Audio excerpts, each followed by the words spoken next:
E aí, minha gente, vamos falar sobre atualização da Bíblia? Bom, você acha que a Bíblia precisa ser atualizada? Você acha que, em alguns sentidos, ela pode estar ultrapassada?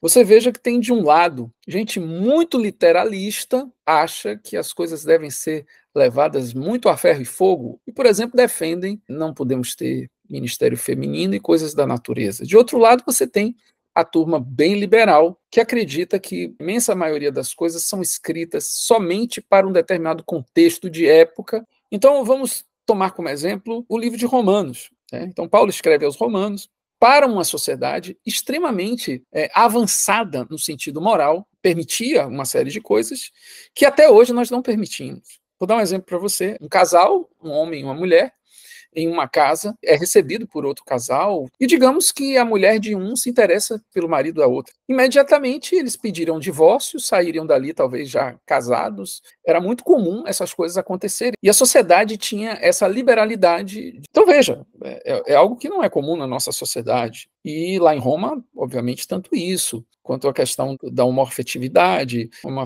inclusive, não é um bom termo, né? Então, assim, você pode até ter uma homoafetividade heterossexual, mas, digamos, no senso comum, relações entre o mesmo sexo era absolutamente comum, desde a Grécia, por exemplo, a Grécia Antiga, já era muito comum que os pupilos dos filósofos fossem amantes desses filósofos. Então, vejamos, se de fato esse texto precisasse ser atualizado exatamente para abrir concessões às pautas identitárias que nós vemos hoje em dia, Paulo certamente escreveria nessa época, porque essa época é exatamente uma sociedade moralmente muito mais progressista, muito mais avançada do que a nossa. Então, veja, não é correto você dizer, olha, Paulo disse isso à época porque era uma sociedade mais reprimida, ou disse isso à época porque não faria sentido dizer hoje, mas dizer na época. Não, eu acho que faria menos sentido dizer à época porque era mais chocante à época do que seria hoje. Mas, de fato, por exemplo, você pegar textos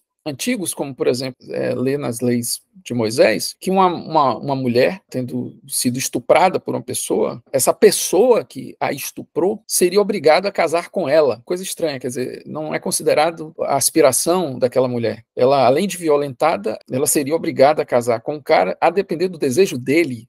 Veja que isso é uma cultura extremamente machista e sem sentido. É um entendimento, obviamente, negociável nesse aspecto. Uma pessoa que eventualmente não quisesse assumir poderia também ser apedrejada.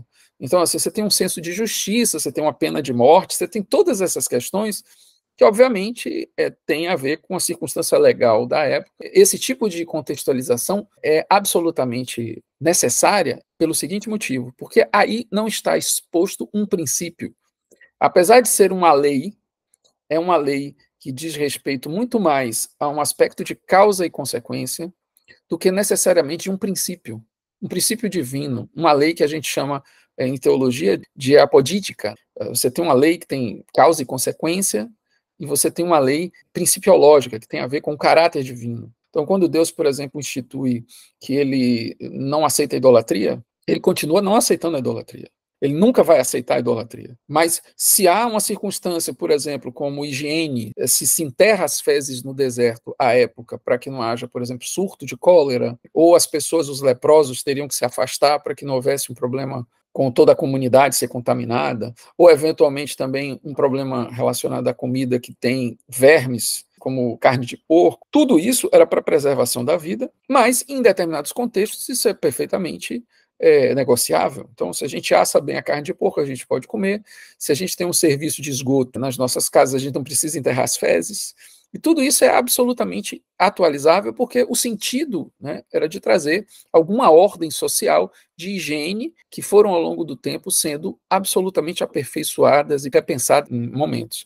Mas há circunstâncias em que os princípios de Deus estão estabelecidos. Entre eles, o princípio relacionado àquilo que é pecado. Então, a imoralidade sexual, a idolatria, entre outras coisas, são questões que não passam por esse processo de negociação. Então, é isso que precisa ser muito bem diferenciado, porque a maioria das pessoas que trabalham esse tipo de tema confundem essas duas coisas, né? Aquilo que é princípio de Deus e aquilo que é simplesmente uma regra, uma lei para estabelecimento de ordem. Por fim, é importante nós revisitarmos aquilo que nós estamos tratando no início, que determinadas sociedades, inclusive em sentido moral, eram muito mais avançadas do que as nossas, tá? Do que a nossa sociedade. Por conta disso também, não faz sentido você falar de um princípio ser atualizado numa sociedade menos avançada. Então, isso não faz sentido, né? Naquilo que nós avançamos, nós atualizamos. Mas naquilo que nós, inclusive, regredimos no nosso sentido moral, nós não precisaríamos avançar coisa nenhuma, já que a Bíblia, em uma sociedade mais avançada, impôs aquele princípio. Então, hoje, na sociedade, entre aspas, menos avançada, menos progressista do que aquela, muito mais esse princípio se mostra coerente. Ok? Entendido aí? Um grande abraço para você.